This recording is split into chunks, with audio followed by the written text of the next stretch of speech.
ये जो मैंने एक 4-5 लाइंस लिखी है, एक कहानी है एक शेर की। शेर और गुफा आपको सभी को पता होगी।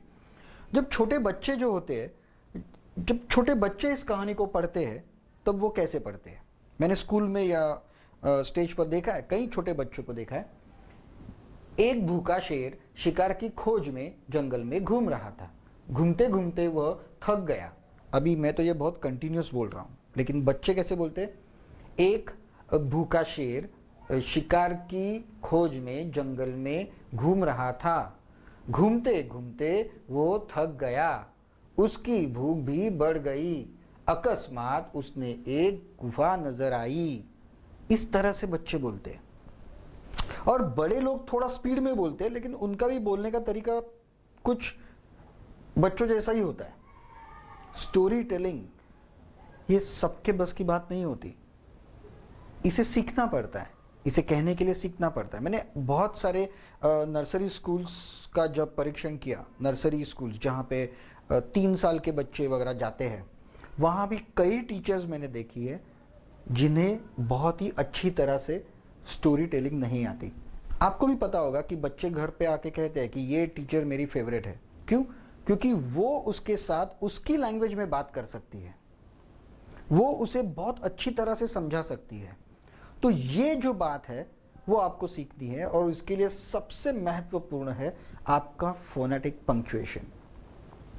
अभी फोनेटिक पंक्चुएशन, पंक्चुएशन आप बोलेंगे विराम चिन्ह तो यहाँ है, यहाँ फुल स्टॉप है, यहाँ कॉमा है, यहाँ फिर से कॉमा है, फुल स्टॉप है, यहाँ पे अवतरण चिन्ह है, यहाँ पे अवतरण चिन्ह है जो डायलॉग के लिए यूज होता है।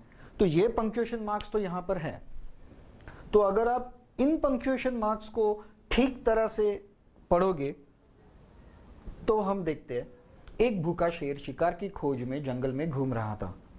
मुझे स्ट्रेट अवे बोलना है क्योंकि बीच में कहीं भी कॉमा नहीं है।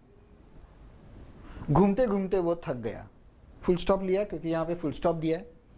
उसकी भूख भी बढ़ गई। अकस्मात उसे एक गुफा नजर आई।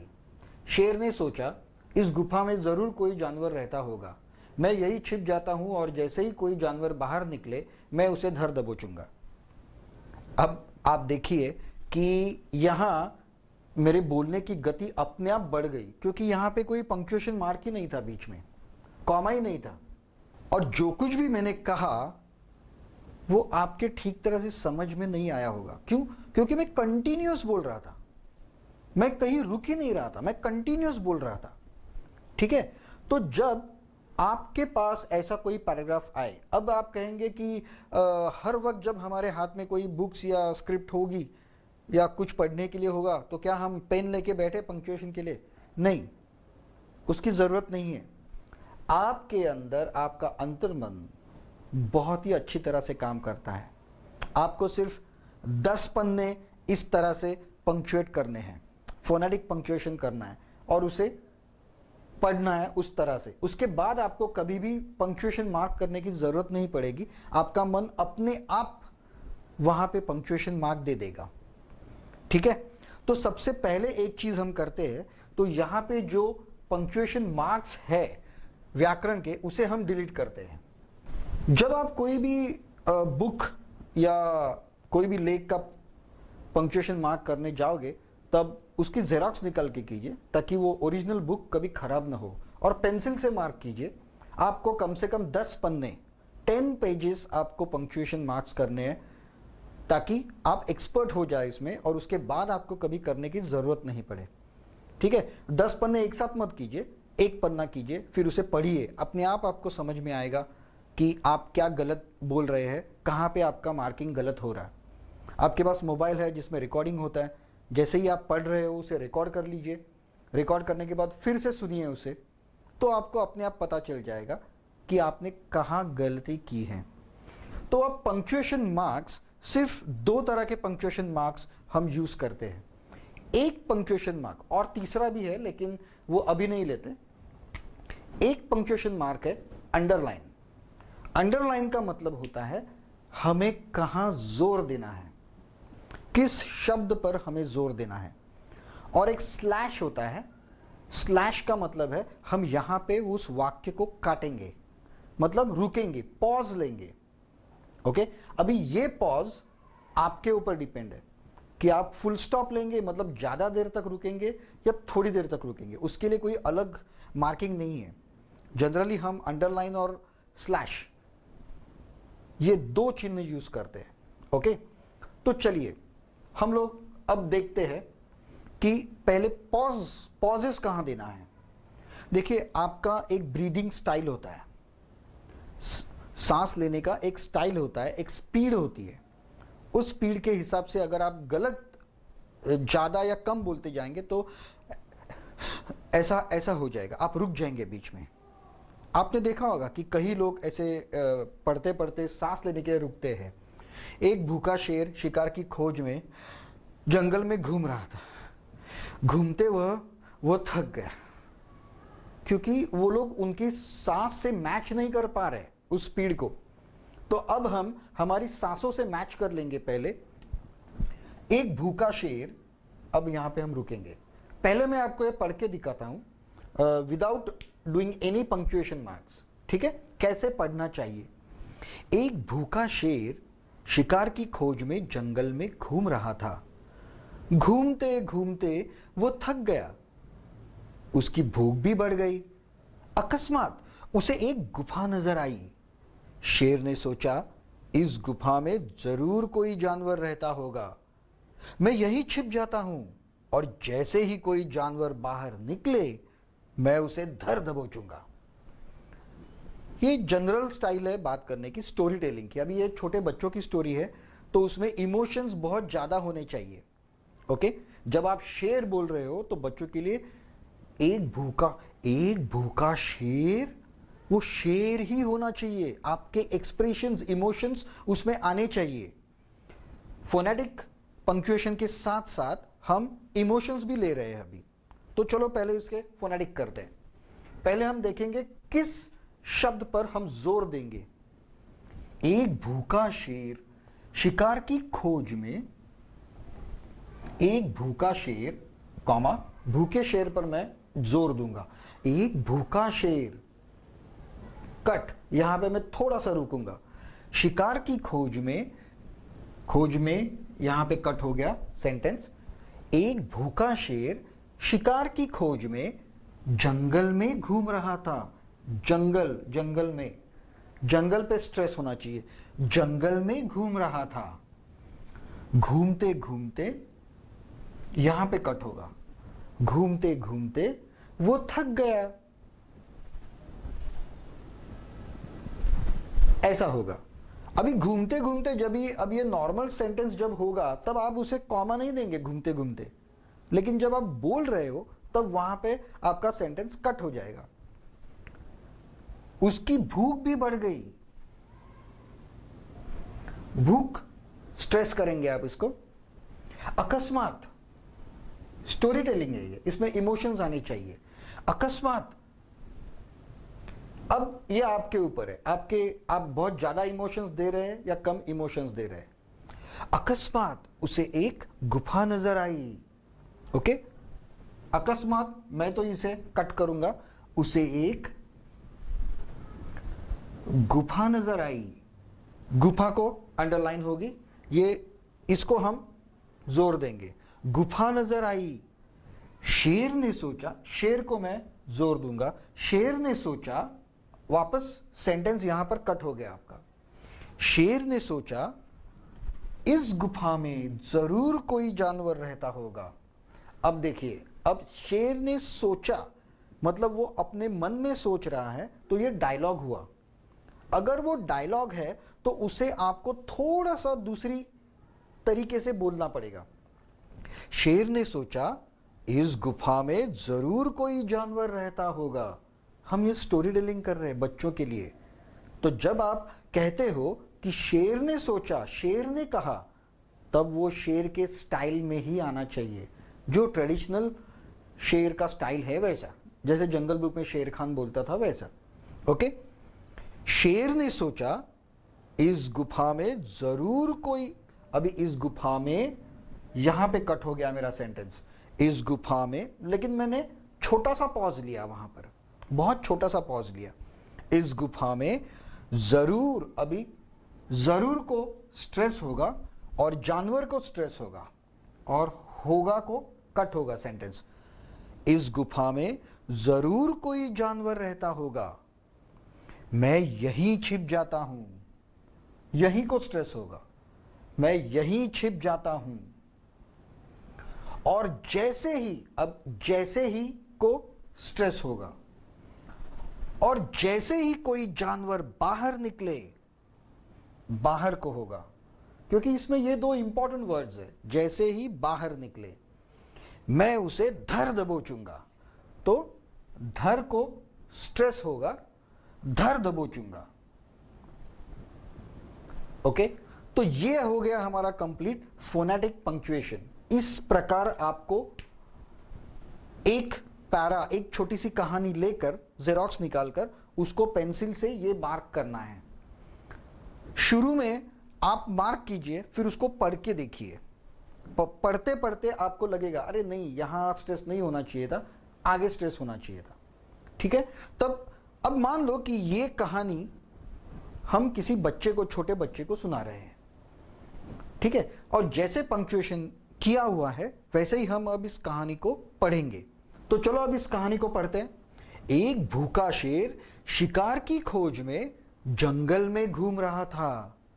घूमते घूमते वो थक गया, उसकी भूख भी बढ़ गई। अकस्मात उसे एक गुफा नजर आई। शेर ने सोचा, इस गुफा में जरूर कोई जानवर रहता होगा, मैं यहीं छिप जाता हूं और जैसे ही कोई जानवर बाहर निकले मैं उसे धर दबोचूंगा। ये हो गई छोटे बच्चों की स्टोरी टेलिंग। अब मैं यहां पढ़ रहा हूं और बोल रहा हूं, इसमें थोड़ा सा इमोशन का प्रॉब्लम हो रहा है। ओके, अगर मैं हाथ में किताब लेके पढ़ रहा हूं तो मेरा स्पीड बहुत ही अलग होगा, क्योंकि मैं यहां पढ़ रहा हूं, आपकी ओर देख रहा हूं, इसलिए थोड़ा सा इमोशंस में फर्क पड़ रहा है उसको। ठीक है, इस तरह से आप एक स्टोरी को फोनेटिक पंक्चुएट करेंगे। अंडरलाइन किस शब्द पर आप जोर देंगे और कहां आप काटेंगे उसे आप डिसाइड करोगे। ऐसे ही हम 3-4 उदाहरण लेंगे, अलग अलग तरीके के उदाहरण लेंगे और फिर उसे पंक्चुएट करेंगे और फिर बोलेंगे उसे। अब सपोज यही स्टोरी जो मैंने पढ़ के दिखाई वो अगर हम थोड़े से ज्यादा एज के बच्चों को सुना रहे, 5th स्टैंडर्ड के बच्चों को सुना रहे, तब हमारे इमोशंस थोड़े से कम हो जाएंगे। तब हम इसे कैसे पढ़ेंगे? एक्चुअली तभी भी ये फोनेटिक पंक्चुएशंस जो है वो सेम ही रहेंगे, सिर्फ बोलने का तरीका थोड़ा सा बदलेगा। जैसे एक भूखा शेर शिकार की खोज में जंगल में घूम रहा था। घूमते घूमते वो थक गया, उसकी भूख भी बढ़ गई। अकस्मात उसे एक गुफा नजर आई। शेर ने सोचा, इस गुफा में जरूर कोई जानवर रहता होगा, मैं यहीं छिप जाता हूं और जैसे ही कोई जानवर बाहर निकले मैं उसे धर दबोचूंगा। अब यहां इमोशंस का डिफरेंस है। छोटे बच्चों को समझाते समय आपके इमोशंस बहुत ज्यादा होने चाहिए, आपकी भावनाएं बहुत ज्यादा होनी चाहिए और आपका स्पीड कम होना चाहिए, क्योंकि छोटे बच्चे बहुत फास्ट जो आप बोलते हैं उसे समझ नहीं पाते और 1, 2, 3 सेंटेंस आपके जाने के बाद वो वहां से उठकर चले जाएंगे सीधा। मतलब उन्हें कोई इंटरेस्ट नहीं रहेगा, आप क्या बोल रहे हो उसमें कोई इंटरेस्ट नहीं रहेगा। छोटे बच्चों की समझ, आकलन शक्ति थोड़ी सी कम होती है, बहुत स्पीड वो सहन नहीं कर पाते। तो अब ये आपके लिए टेस्ट है। ओके, जैसे ही आपके 5-6 पन्ने अगर स्टोरी के हो गए तो आप एक काम कर सकते हैं, आपके घर में या अड़ोस पड़ोस में कोई भी छोटा बच्चा अगर रहेगा, छोटा बच्चा मतलब जूनियर सीनियर केजी में जाने वाला कोई बच्चा अगर होगा तो आप उसे सामने बिठाकर पंक्चुएशन आपने की हुई एक कहानी सुना सकते हो। अगर वो बच्चा वहां से उठ के चला जाता है तो समझो यू आर फेल, लेकिन अगर वो एंड तक आपके सामने बैठा रहता है, ईगरली ध्यान से सुन रहा है, तो आप समझो कि आपकी स्टोरी टेलिंग की प्रैक्टिस परफेक्ट हो गई है। इससे अच्छा परीक्षक और दूसरा कोई नहीं हो सकता, छोटे बच्चों से अच्छा परीक्षक कोई नहीं हो सकता। तो मुझे आशा है कि आपको फोनेटिक पंक्चुएशन कैसे करना है ये आपको समझ में आया होगा। फिर से एक बार कहता हूं, अंडरलाइन वहां करनी है जहां आपको स्ट्रेस करना है, जिस शब्द पर आपको जोर देना है। देखिए, अब ये सेंटेंस मैंने कहा अंडरलाइन आपको वहां करनी है जहां आपको स्ट्रेस देना है, जिस शब्द पर जोर देना है, यही मैंने कहा। लेकिन मैंने बोलते समय कैसा कहा? अंडरलाइन आपको वहां करनी है जिस शब्द पर आपको जोर देना है। यहां मैंने वाक्य को काटा बीच बीच में, अनेक शब्दों पर जोर दिया नीचे, और तभी आपके मन में वो सेंटेंस रजिस्टर हो गया, उसके ऊपर आप सोचने लगे। अगर मैंने ये फास्ट कहा होता तो आपके समझ में कुछ नहीं आएगा। ठीक है, हम एक उदाहरण लेते हैं। अभी तो ये छोटे बच्चे की कहानी कैसे बोली जाती है वो मैंने आपको कहा, फिर से एक बार इसे दोहराते हैं। एक भूखा शेर शिकार की खोज में, अभी सेकंड टाइम जब मैं बोल रहा हूं तब मुझे ऐसे लगता है कि मुझे शिकार पर भी जोर देना चाहिए। एक भूखा शेर शिकार की खोज में जंगल में घूम रहा था। घूमते घूमते वो थक गया, उसकी भूख भी बढ़ गई। अकस्मात उसे एक गुफा नजर आई। शेर ने सोचा, इस गुफा में जरूर कोई जानवर रहता होगा, मैं यही छिप जाता हूं, और जैसे ही कोई जानवर बाहर निकले मैं उसे धर दबोचूंगा। ये हो गई आपकी स्टोरी टेलिंग। अब यहां पे क्योंकि ये शेर की कहानी है, यहां पे थोड़ा सा भय आता है। ओके, थोड़ा सा डरावना होना चाहिए आपका। ठीक है, अब जहां आप बोल रहे उसे भूख भी बढ़ गई, तो आपके फेस पर उसकी भूख भी बढ़ गई। एक भूखा शेर भूखा है वो, मतलब अभी तो वो कमजोर है, भूख से कमजोर है। एक भूखा शेर शिकार की खोज में जंगल में घूम रहा था। घूमते घूमते वो थक गया, जैसे वो आप बोल रहे वो थक गया, तो आपके फेस पर या आपके बोलने में वो थकान आनी चाहिए। घूमते घूमते वो थक गया, उसकी भूख भी बढ़ गई। अकस्मात, अगर ये अकस्मात है, सडनली इंस्टेंटली अगर हो रहा है, तो आपके इमोशंस वैसे ही होने चाहिए। अकस्मात उसे एक गुफा नजर आई। अभी यहां पे गुफा इंपॉर्टेंट वर्ड है। गुफा में कुछ हो रहा है तो गुफा को स्ट्रेस किया, उसको एक गुफा नजर आई। शेर ने सोचा, अभी आपको बच्चे के मन में ये सारी बातें रजिस्टर करनी है, तो आपको समझाना है उसे। शेर ने सोचा, इस गुफा में जरूर कोई जानवर रहता होगा, मैं यही छिप जाता हूं, और जैसे ही कोई जानवर बाहर निकले मैं उसे धर दबोचूंगा।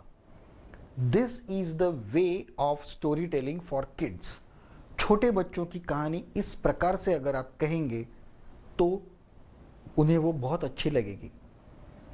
ठीक है, अब यहां पे जंगल था, शेर था, वो भूखा था, इसलिए थोड़ा सा डर, थोड़ी सी थकान आपके बोलने में आ गई।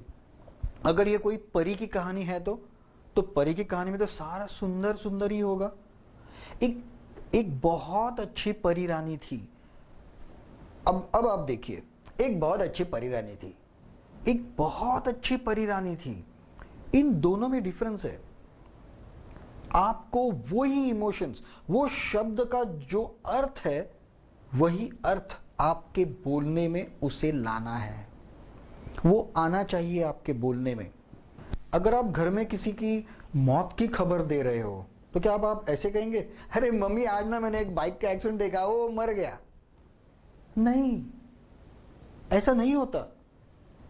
जो घटना घटी है उसमें जो इमोशंस है वो आपके बोलने में आएगा। अरे माँ, मैंने एक बाइक का एक्सीडेंट देखा, वो बेचारा मर गया। क्योंकि मरना एक दुखद घटना है और उसका उल्लेख एक दुखद घटना की तरह ही होना चाहिए। तो यहां हमने एक उदाहरण देखा। अब अगले वीडियो में हम दूसरा उदाहरण देखेंगे, स्टोरी टेलिंग फॉर किड्स। छोटे बच्चों की स्टोरी टेलिंग के ऊपर हमें कम से कम 2 या 3 वीडियो बनाने पड़ेंगे, जो हम एग्जाम्पल्स लेंगे उसके। ठीक है, तो अगले वीडियो में हम दूसरा एग्जाम्पल लेंगे। So thanks for watching. आपके जो कुछ भी कमेंट्स हो तो मुझे ज़रूर लिखिएगा। वीडियोस को लाइक कीजिए। If you like it, subscribe my channel. Thank you very much. Let us meet on next video.